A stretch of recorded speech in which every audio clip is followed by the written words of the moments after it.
Nous vous bénissons au nom du Seigneur Jésus-Christ de Nazareth. Ne joue pas avec ta vie. Ne joue pas avec ta vie.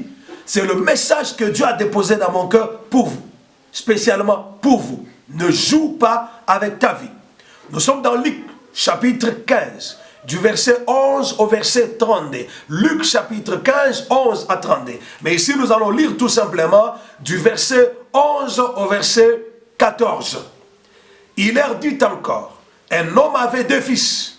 Le plus jeune dit à son père, mon père, donne-moi la part de bien qui doit me revenir. Et le père leur partagea son bien. Peu de jours après, le plus jeune fils, ayant tout ramassé, partit pour un pays éloigné, où il dissipa son bien en vivant dans la débauche. Lorsqu'il eut tout dépensé, une grande famine survint dans ce pays, il commença à se trouver dans les besoins. Ne joue pas avec ta vie. Bien-aimé dans le Seigneur, ta vie est la chose la plus précieuse. Ta vie est le plus beau cadeau que l'Élohim, le Dieu Tout-Puissant, continue à t'accorder. S'il y a quelque chose que tu dois préserver avec beaucoup de jalousie, s'il y a une chose avec laquelle tu ne dois jamais jouer, c'est ta vie. Ta vie est précieuse. Ta vie est précieuse aux yeux de l'Éternel. Ta vie doit aussi être précieuse à tes propres yeux. Vous savez, bien-aimés, c'est quand même étonnant de voir certaines personnes jouer réellement avec leur vie. On nous parle de l'histoire de l'enfant prodigue qui avait demandé à son père la part des biens qui lui revenaient. Et quand son père lui a donné la part de biens qui lui revenaient, il est allé dans un pays lointain, un pays éloigné de là où était sa famille, de là où était son père. Il est allé dissiper tous les biens que son père lui avait donnés en vivant dans la débauche. Ça dit que lorsqu'il est allé loin de ses parents, lorsqu'il est allé loin de son père, il est allé jouer tout simplement avec sa vie. Bien aimé, s'il y a une chose avec laquelle tu ne dois jamais jouer, c'est ta vie. Tu peux jouer avec tout sur la terre, dans ta vie, mais ne joue jamais avec ta vie. On nous parle, nous sommes dans Juge chapitre 16, le verset 20. Là on nous parle de Samson, la Bible dit, et elle dit alors, le Philistin sont sur toi Samson, et il se réveilla de son sommeil et dit, je m'en tirerai comme les autres fois, et je me dégagerai. Il ne savait pas que l'Éternel s'était retiré de lui. Bien aimé, vous savez comment Samson a aussi joué avec sa vie. Il est arrivé à un moment donné dans la vie de Samson où Samson a commencé à jouer pratiquement avec sa vie. Il est dangereux, bien-aimé dans le Seigneur, de jouer avec sa vie. Vous savez quand l'Éternel Dieu a dit à Lot de sortir de Sodome, Lot est en train de tarder. Les anges de Dieu sont venus les saisir par la main pour les sortir de la vie, pour les sortir de Sodome. Mais la femme de Lot, tandis que l'ange leur avait dit, sauvez-vous pour votre vie, ne regardez pas en arrière. Mais cette femme de Lot joua avec sa vie en regardant en arrière, elle est devenue une statue du sel. Bien-aimé dans le Seigneur, la vie est tellement précieuse qu'il ne faut pas jouer avec. Ne joue pas avec ta vie. Ne joue pas avec ta vie. Ta vie est le plus beau cadeau que Dieu t'a donné. Alors j'aimerais vous parler de quelques vérités fondamentales sur la vie. Quelques vérités fondamentales sur la vie. Bien aimé, il y a 2 vérités sur la vie que tu ne dois pas ignorer. La première vérité sur la vie est qu'on ne vit qu'une seule fois. On ne vit qu'une seule fois. On ne vit pas 2 fois. La deuxième vie s'appelle la vie éternelle. Mais ici, je parle de la vie terrestre, la vie que nous avons à avoir et à mener sur la terre des hommes. On ne vit sur la terre qu'une seule fois. C'est la première vérité sur la vie. La deuxième vérité sur la vie, ta vie est unique et précieuse. Tu n'as pas de vie. Tu as une seule vie. Ta vie est unique et précieuse. La troisième vérité fondamentale sur la vie, c'est qu'une vie peut être gâchée et ôtée. Une vie peut être gâchée. Une vie peut être détruite. Une vie peut être ôtée. Quelqu'un peut gâcher sa vie. L'entourage peut gâcher la vie d'une autre personne. L'ennemi peut gâcher ta vie. La puissance des ténèbres peuvent aussi gâcher la vie d'une personne. La vie peut être gâchée, elle peut aussi être ôtée. David priait toujours, il demandait à Dieu de le protéger contre ceux qui voulaient ôter sa vie. Les ennemis, le méchant peuvent ôter la vie d'une personne. La quatrième vérité sur la vie, c'est que la vie peut être réclamée. Tu peux avoir une vie, mais cette vie-là peut être réclamée. Nous voyons dans la plupart des cas, quand quelqu'un mène une vie de prospérité, une vie paisible, une vie opulente, l'ennemi peut réclamer cette vie-là. La cinquième vérité sur la vie, c'est qu'une vie peut être améliorée. Une vie peut être améliorée. Ça veut dire que quelqu'un peut faire les efforts d'améliorer sa vie sur la terre, d'améliorer sa situation quotidienne. Et la cinquième vérité sur la vie est qu'une vie peut être rattrapée et réparée. Une vie peut être rattrapée et réparée. Bien-aimé, nous parlons de ne joue pas avec ta vie. Ne joue pas avec ta vie. Ta vie est précieuse. Voilà, bien-aimé, pourquoi alors ne doit-on pas jouer avec notre vie? Pourquoi ne doit-on pas jouer avec notre vie? On ne doit pas jouer avec notre vie parce que notre vie est unique et précieuse. En dehors de la vie que nous avons aujourd'hui, nous n'avons pas une autre vie. C'est cette vie ici que nous devons préserver, nous devons protéger, nous devons, bien aimer, soigner. Nous ne devons pas jouer avec la vie que Dieu nous a accordée.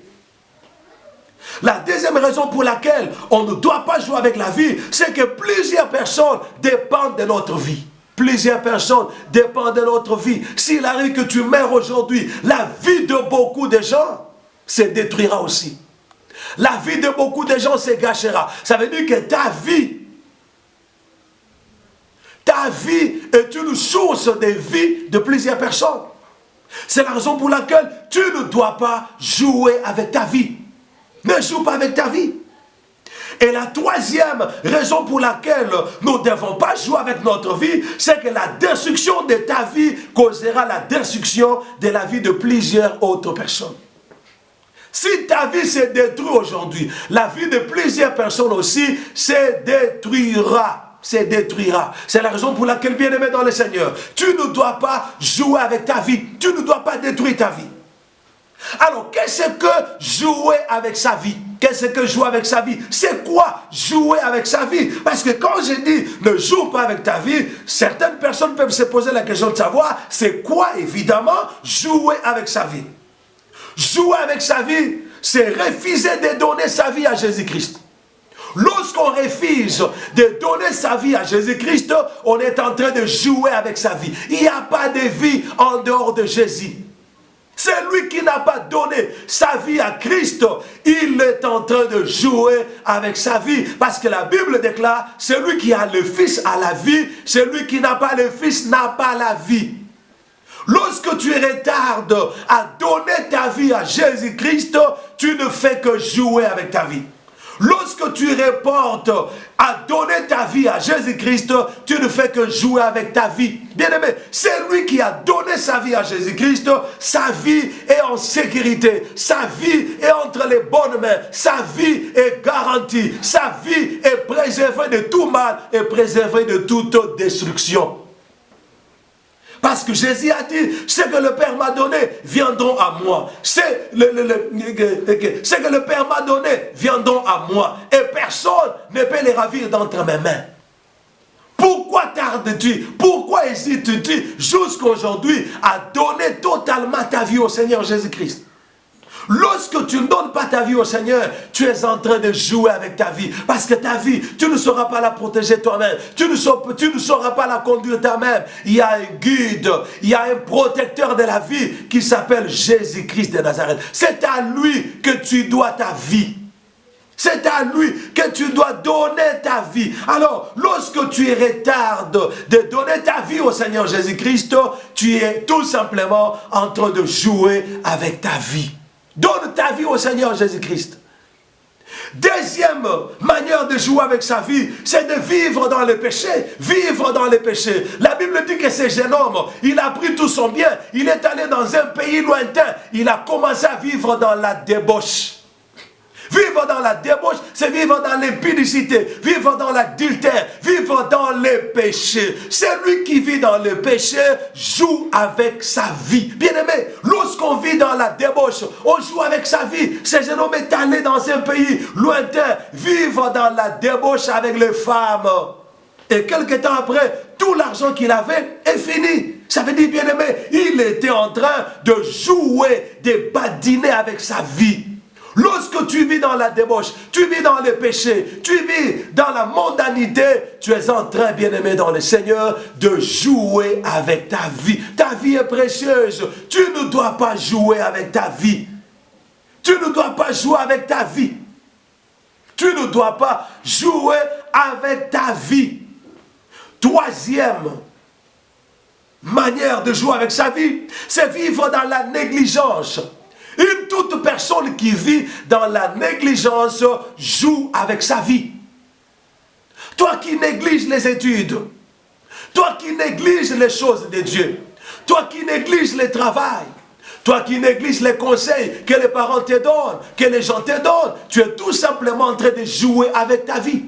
Tous les négligents jouent avec leur vie.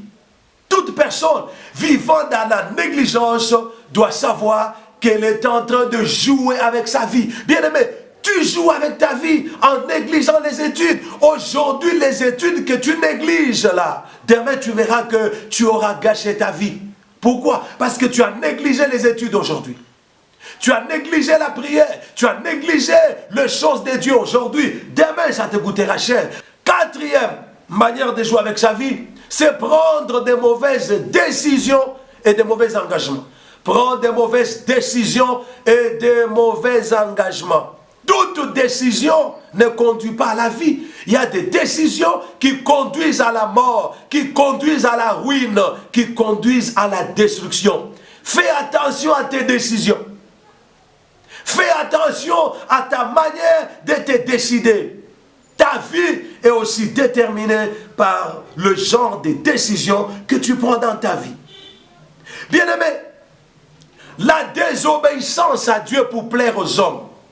Désobéir à Dieu pour plaire aux hommes. Cinquième manière de jouer avec sa vie. Une personne qui désobéit à Dieu pour plaire aux hommes joue avec sa vie. Il joue avec sa vie. Bien aimé, vous savez, Abraham n'avait pas obéi à sa femme. Abraham a obéi à Dieu. Depuis le commencement, quand Dieu lui a dit de quitter sa patrie, de quitter la maison de son père, Abraham a obéi. Quand Dieu a dit à Abraham d'offrir son fils Isaac, Abraham a obéi. Celui qui n'obéit pas, à l'ainsi dit l'Éternel, à la parole de Dieu, aux recommandations de Dieu, joue avec sa vie. Il ne faut jamais désobéir à Dieu pour plaire aux hommes. Les hommes que tu cherches à plaire aujourd'hui, ils vont t'abandonner si Dieu n'est pas avec toi. Mais si Dieu est avec toi, ceux qui t'abandonnent aujourd'hui reviendront à toi. Alors bien aimé, il faut éviter de marcher dans la désobéissance. Il faut éviter de marcher dans la désobéissance à la parole de Dieu, dans la désobéissance à l'ainsi dit l'Éternel. Sixième manière de gâcher sa vie, c'est s'engager dans l'occultisme. S'engager dans l'occultisme, dans le fétichisme, dans la magie. Toute personne qui s'engage dans l'occultisme joue avec sa vie. Tu joues avec sa vie. La Bible déclare, vaut mieux la fin d'une chose que son commencement. Je n'ai jamais vu quelqu'un qui est dans l'occultisme bien finir sa vie. Dans l'occultisme, on finit toujours très mal sa vie. Alors, à quoi bon s'engager dans quelque chose qui finira mal? À quoi bon s'engager dans quelque chose qui va mal se terminer? Il est très important, bien-aimé dans le Seigneur, de comprendre que toute personne qui s'est engagée dans l'occultisme, dans la magie, dans le fétichisme, est en train de jouer avec sa vie. Et lorsqu'on joue avec sa vie, bien-aimé, c'est dangereux. Très, très dangereux alors. Ne t'engage pas dans l'occultisme. Si tu es déjà trempé dans l'occultisme, il n'est pas tard. Tu peux y sortir et le Seigneur Dieu te recueillera.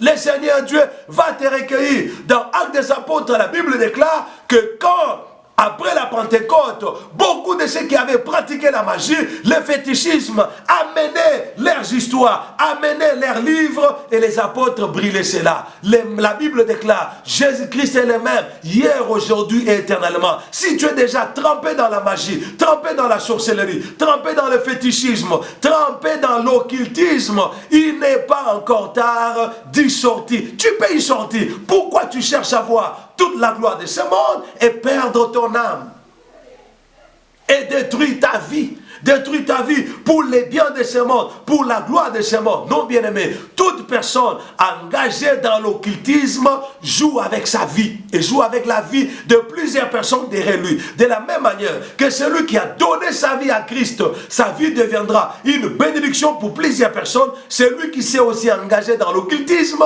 son engagement dans l'occultisme sera une malédiction, un malheur pour plusieurs personnes. Alors il est très important, bien-aimé, de comprendre qu'il est dangereux, il est fatal de jouer avec sa vie.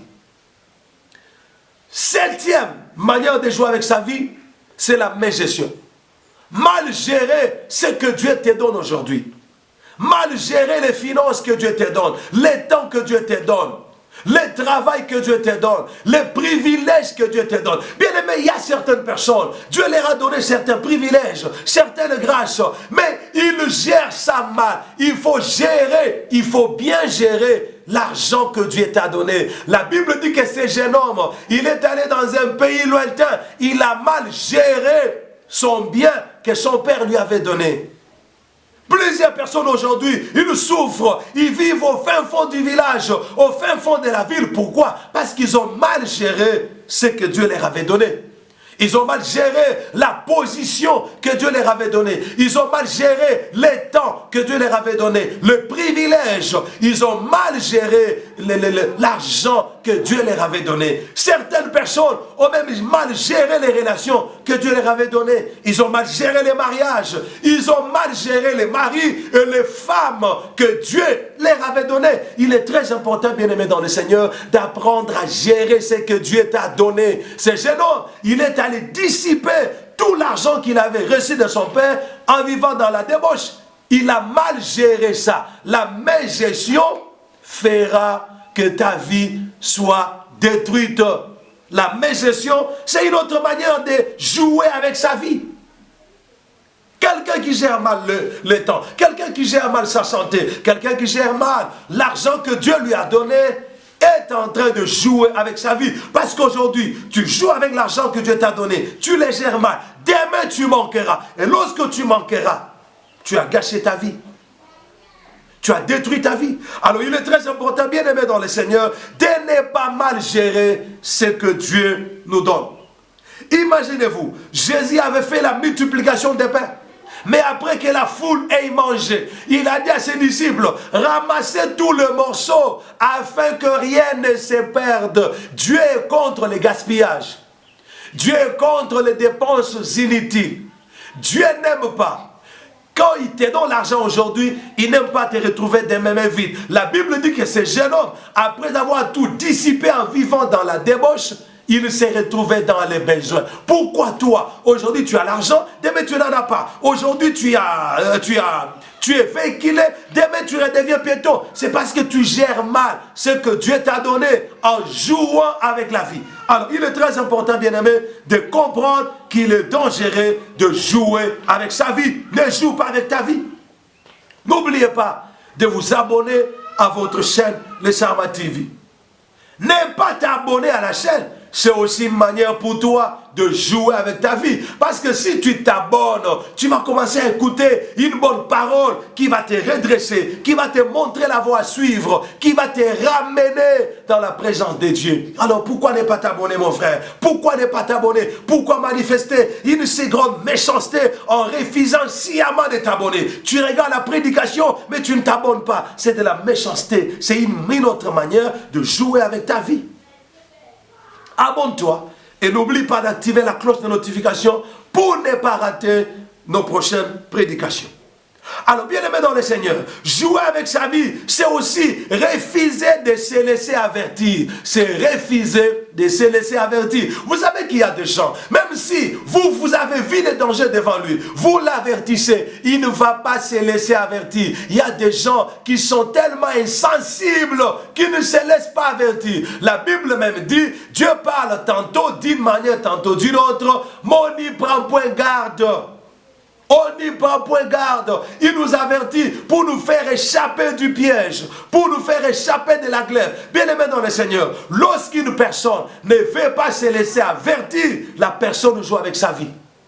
La personne veut d'abord toucher au fait, être brûlée, après savoir ce que le fait peut faire comme effet dans la vie d'une personne. Bien aimé, il ne faut pas toujours vouloir d'abord toucher au fait pour savoir que le fait brille. Non, il faut dans la vie apprendre à te laisser avertir. Il faut te laisser avertir.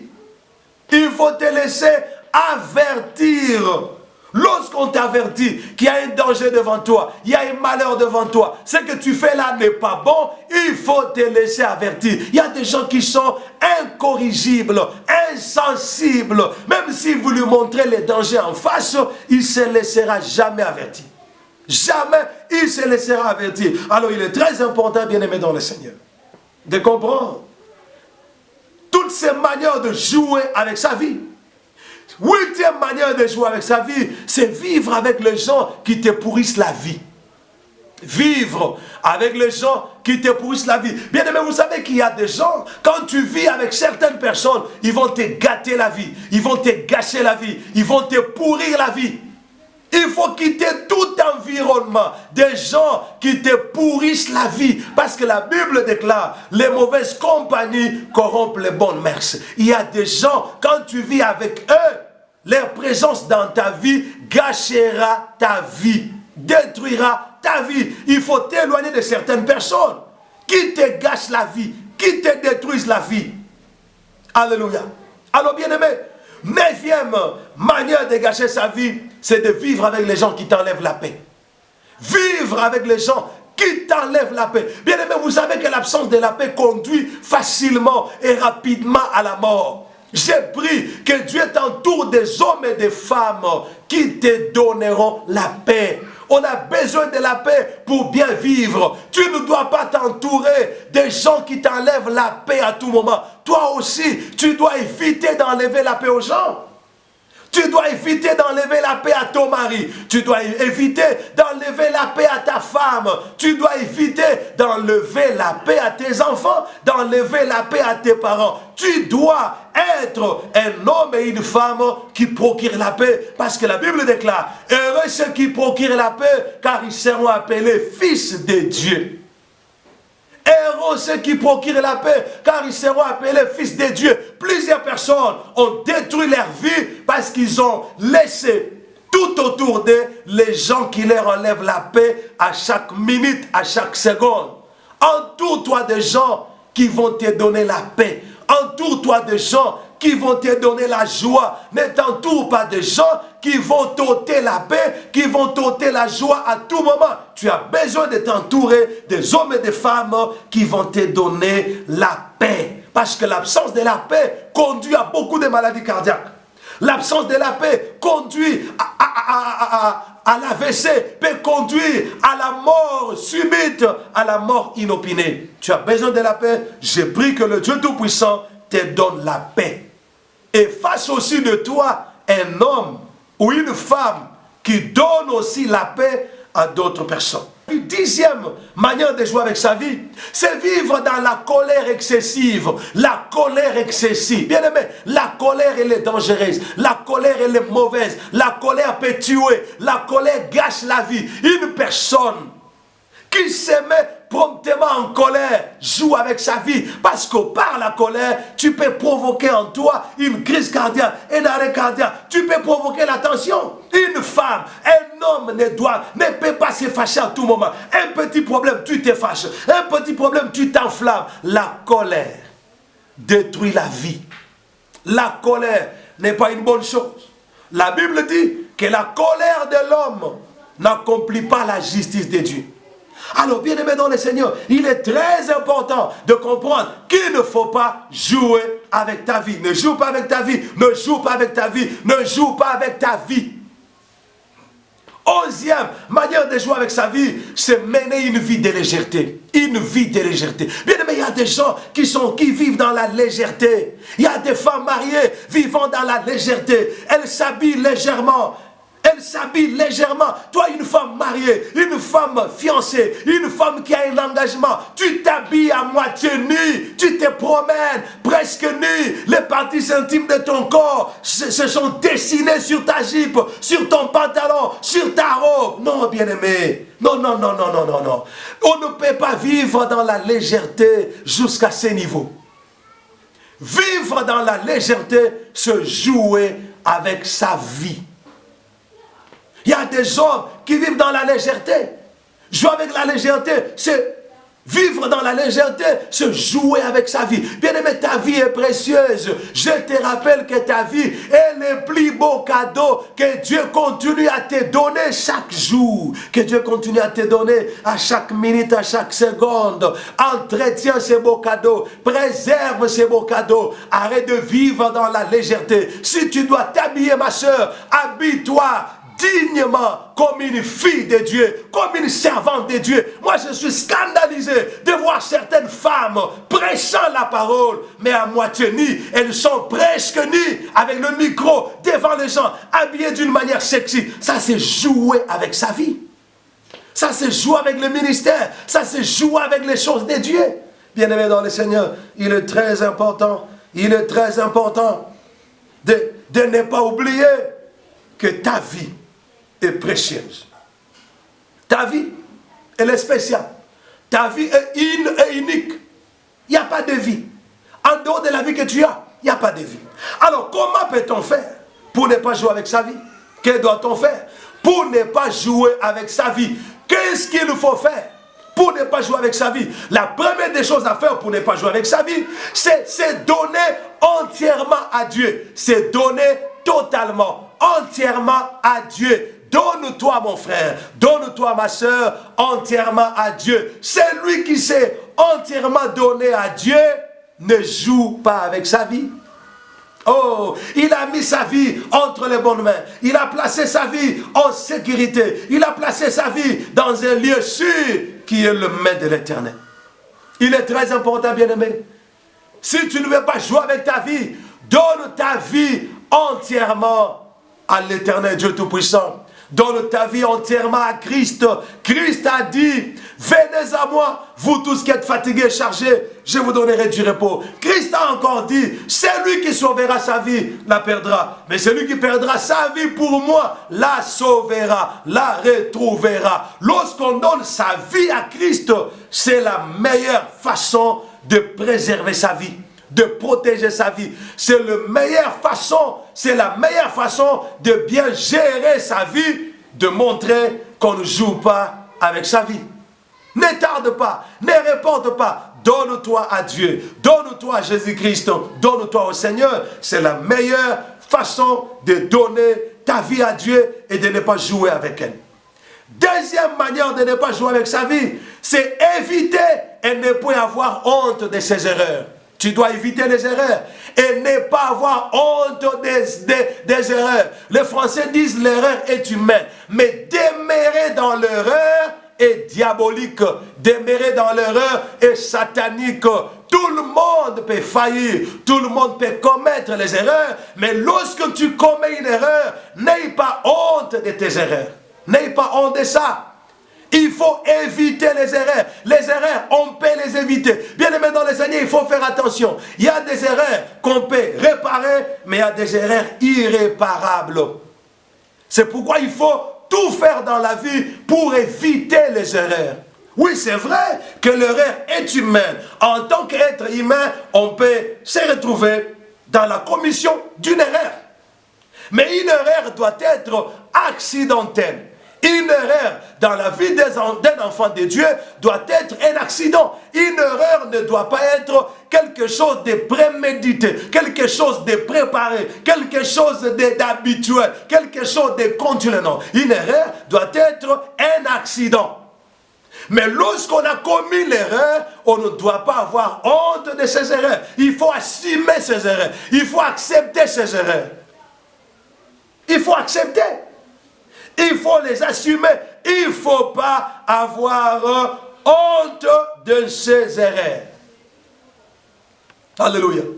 Troisième manière de ne pas jouer avec sa vie, c'est de ne pas tarder à corriger ses erreurs. De ne pas tarder à corriger ses erreurs. Lorsque tu commets une erreur, ne tarde pas à la corriger. Ne tarde pas. Bien-aimé, souvenez-vous que je venais de dire que l'erreur est humaine. Lorsque tu commets une erreur et que tu as honte de cette erreur-là, ça sera difficile pour toi de la corriger. Lorsque tu commets une erreur, ne tarde pas de la corriger, ne tarde pas de la réparer. Il est très important, lorsque tu te maintiens dans l'erreur, lorsque tu refuses de réparer, de corriger tes erreurs, il te sera difficile d'abandonner ces erreurs-là, il te sera difficile de sortir de ces erreurs. L'erreur est humaine, quand tu la commets, n'aie pas honte. Quand tu la commets, ne tarde pas à la réparer, ne tarde pas à la corriger. Il est très important, bien-aimé, très important de connaître, de comprendre cela. Quatrième chose à faire pour ne pas jouer avec sa vie, c'est faire attention et t'éloigner de toute personne qui cherche à t'ôter la vie.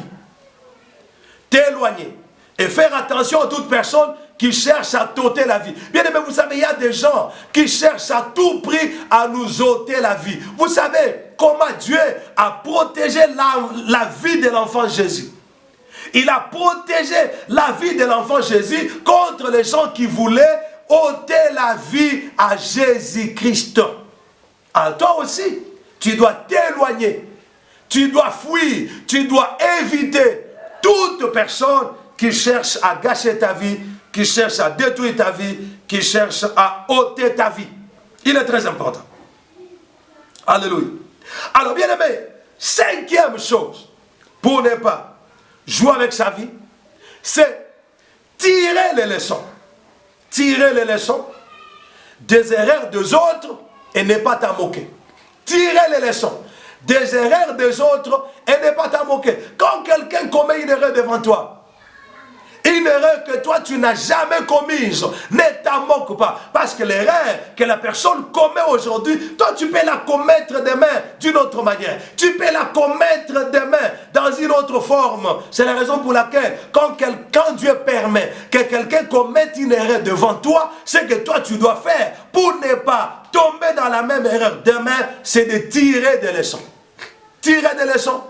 Te poser la question de savoir pourquoi il a commis cette erreur, quelles sont les conséquences de cette erreur et que dois-je faire pour ne pas tomber dans la même erreur demain. Il est très important. Vous savez, l'homme aime se moquer des autres, aime se moquer des autres quand il commet des erreurs. Mais dans la plupart des cas, les gens qui se sont moqués des autres hier se sont retrouvés plus tard dans les erreurs plus graves que ceux pour qui il s'était moqué des autres personnes. Alors il est très important de tirer des leçons des erreurs des autres. Il est important de tirer des leçons des erreurs des autres. Et ça va t'aider toi-même à ne pas tomber dans l'erreur. Alors, cinquième, c'est pas sixième chose à faire pour ne pas jouer avec sa vie, c'est toujours consulter Dieu avant de faire quoi que ce soit. Toujours consulter Dieu avant de faire quoi que ce soit. Avant de voyager, avant de prendre un engagement, avant de faire tout ce que tu veux faire, il faut avoir l'habitude de consulter Dieu comme avait David l'habitude de faire. David avait l'habitude de consulter l'Éternel avant de faire quoi que ce soit dans sa vie. Si tu veux ne pas jouer avec ta vie, tu dois, bien-aimé dans le Seigneur, consulter l'Éternel Dieu avant de tout faire. Consulte Dieu avant de faire tout ce que tu veux faire comme projet, comme engagement, comme activité, comme voyage. Il faut toujours consulter l'Éternel Dieu. La Bible déclare que l'apôtre Paul formait beaucoup de projets qu'il recommandait au Seigneur. Le Seigneur approuvait certains et le Seigneur désapprouvait les autres. Ça veut dire, quand tu consultes l'Éternel Dieu, il ne faut pas obliger Dieu à te dire oui. Dieu peut aussi te dire non. Alors quand Dieu te dit non, si tu désobéis au nom de Dieu, tu as gâché ta vie, tu es en train de jouer avec ta vie. Ne t'engage jamais dans une chose où Dieu ne t'a pas autorisé de t'engager, ne t'a pas permis de t'engager. Il est très important, bien aimé dans le Seigneur, de consulter l'Éternel Dieu avant de faire quoi que ce soit. Consulte Dieu. Consulte Dieu. La plupart des gens ont gâché leur vie parce qu'ils sont entrés dans des engagements, ils sont entrés dans les mariages sans avoir consulté Dieu. Tout engagement dans lequel tu t'es engagé sans l'accord de l'Éternel Dieu détruira ta vie, gâchera ta vie, finira un jour par te faire pleurer, te faire couler les larmes. C'est la raison pour laquelle tu ne dois pas t'engager dans une histoire sans avoir au préalable consulté l'Éternel Dieu. Septième chose à faire pour ne pas jouer avec sa vie, c'est de ne jamais oublier que tu ne bâtis pas ta vie sur le brillant, mais que tu dois la bâtir sur le propre. Ta vie ne doit pas être bâtie sur le brillant, ta vie doit être bâtie sur le propre, parce que tu n'as pas de vie, tu n'as qu'une seule vie. Il y a des choses que tu ne feras pas deux fois dans la vie. Il y a des choses que tu feras une seule fois. C'est la raison pour laquelle il faut bien le faire. C'est pourquoi la Bible dit, tout ce que ta main trouvera à faire sur la terre, fais-le avec toute ta force. Arrête de jouer avec ta vie. Arrête de jouer avec ta vie. Arrête de jouer avec ta vie. Huitième chose à faire pour ne pas jouer avec sa vie, c'est prier pour tout ce que tu veux faire. Prier pour tout ce que tu veux faire. Prier pour tout ce que tu veux faire. Bien-aimé dans le Seigneur, notre Dieu nous demande de prier sans cesse. Tu dois recommander à Dieu par la prière tout ce que tu veux faire et tout ce que tu es en train de faire. Tout ce que tu veux faire, recommande-le à Dieu dans la prière. Il faut prier pour tout ce que tu veux faire. Tu veux trouver une fiancée, prie. Tu veux trouver un fiancé, prie. Tu veux te marier, prie. Tu veux chercher du travail, prie. Tout ce que tu veux faire, il faut prier pour ça. Il faut prier pour tout ce que tu veux faire. Tu veux voyager, prie pour le voyage. Tu veux sortir le matin pour aller au travail, prie. Tu veux manger, prie. Tu veux dormir, prie. Tu veux te réveiller, prie. Tout ce que tu veux faire, il faut prier pour ça. Oh bien-aimé, ça sera une manière qui va t'épargner à jouer avec ta vie. Je te rappelle que tu n'as pas de vie. Je te rappelle qu'on ne vit pas deux fois. On vit une seule fois. On vit une seule fois. On vit une seule fois. Prie pour tout ce que tu veux faire. Neuvième chose à faire pour ne pas jouer avec sa vie, ne t'éloigne pas de la personne qui peut avoir une certaine autorité sur toi. Ne t'éloigne pas de la personne qui peut avoir une autorité sur toi. Bien-aimé, quelle que soit ta grandeur, quel que soit ton niveau, quel que soit le poste que tu occupes, il ne faut jamais oublier que chacun de nous doit avoir un supérieur au-dessus de lui. Il doit avoir quelqu'un comme Samuel était pour Saül. Saül a gâché sa vie.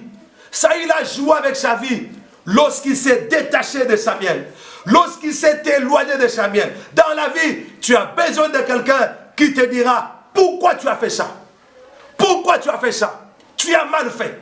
Il ne faut plus répéter ça.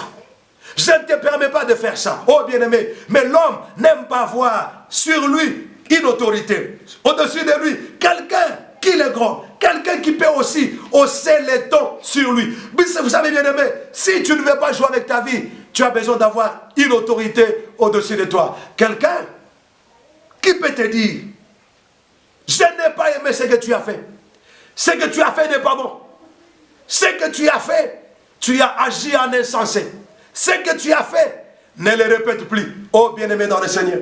Le jeune homme, l'enfant prodigue, il a gâché sa vie parce qu'il s'était éloigné de l'autorité de son père. S'il était dans la même ville que son père, dans le même pays que son père allait apprendre, que son fils commençait à vivre dans la débauche. Son père allait lui dire, mon fils, qu'est-ce que j'entends là? Je ne suis pas content de la vie que tu commences à mener. Arrête cette vie. Pourquoi tu fais ça? Pourquoi tu as dit ça? C'est ça. L'homme n'aime pas. L'homme n'aime pas être contrôlé. L'homme n'aime pas être guidé. Si tu ne veux pas jouer avec ta vie, mon frère, ma soeur, tu as besoin d'avoir dans ta vie quelqu'un qui te dit, pourquoi tu as fait ça? Ne fais plus ça. Tu as mal fait. Tu as agi en idiot. Tu as agi en insensé. C'est ce que Samuel était pour Saül. Mais quand Saül a commencé à jouer avec sa vie, a commencé à jouer avec sa royauté, il s'est éloigné de Samuel. Il a tourné les dos à Samuel, mais cela a gâché sa vie. Tu as besoin d'un homme qui te dit, pourquoi tu as fait ça? Je me rappelle dernièrement là, on nous a dit que les combattants étaient partis voir la mère du chef de l'État pour lui dire, maman, voilà ce que ton fils a fait. J'avais dit, même si tu es président de la République, tu as une mère qui peut te dire, pourquoi tu as fait ça? Pourquoi tu as dit ça? Oh bien-aimé, ne t'éloigne pas de l'autorité que Dieu a placée devant toi, que Dieu a placée au-dessus de toi. C'est pourquoi, bien-aimé, si tu as un pasteur qui est incapable de te reprocher, de te réprimander, quand il te voit dans le mal, il faut t'éloigner de ces pasteurs-là. Le pasteur est une autorité établie par Dieu. Je n'aurai pas peur de toi. Je n'aurai pas peur de te dire, papa, tu es fautif. Maman, tu es fautive. Maman, pourquoi tu as dit ça? Pourquoi tu as fait ça? Non, dans la vie, il faut avoir quelqu'un qui a l'autorité sur toi, qui peut te gronder, qui peut te punir, qui peut te sanctionner, qui peut te montrer tes erreurs en face, tes fautes en face. Oh, que Dieu vous bénisse.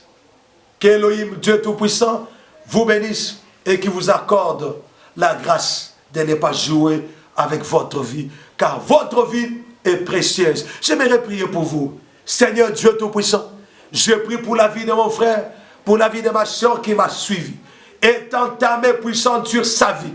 Ne permets pas à l'ennemi Satan de détruire sa vie. Préserve sa vie dans le nom de Jésus-Christ. Nous avons ainsi prié. Amen. Amen. Amen. Que Dieu vous bénisse.